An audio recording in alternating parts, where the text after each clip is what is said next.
In a narcissistic family there is always a golden child.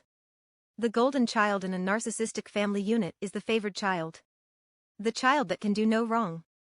The golden child is expected to be extraordinary at everything, not make mistakes, and essentially be perfect. In my family, it was my brother. My brother could do no wrong in my mother's eyes. I come from a large family. There were 7 children.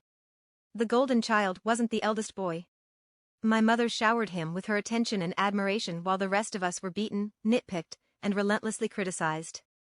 My brother and I were in the same high school graduating class. My narcissistic mom threw a graduation party for my brother.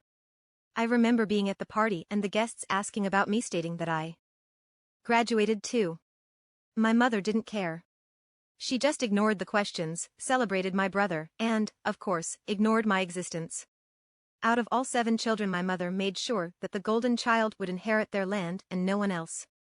My father wanted everything split equally between all of his children, but my mother made sure that everything was in place for only the golden child to receive the property. My mother constantly pitted the golden child against my father. Once the golden child became an adult, my mother would stir the pot and instigate problems between my brother and my father. It was really sad to watch. My father worked so hard for so long, and my mother made sure that he was continuously disrespected in the home that he labored for his entire life. After my father was placed back with my mother, she got tired of taking care of him. So, she had one of my siblings drop him off at the hospital with a note pinned on him for the hospital to call me, because they didn't want to be bothered.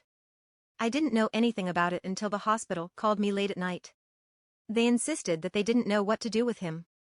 Then, Daddy had a heart attack at the hospital. He was elderly, alone in a strange place at night with Alzheimer's, and I'm sure he was terrified. He had no idea what was going on, and one of his children dumped him at a hospital late at night. From there he was placed in a convalescent home and subsequently died alone. My mother made sure that I was not allowed in the facility to visit him. Daddy had purchased a burial plot and wanted to be buried in it. My mother made sure he was cremated and the burial plot was not used. She did this because she specifically knew that he wanted to be buried. Of course, my mother was buried and not cremated. This is what it's like in a narcissistic family unit.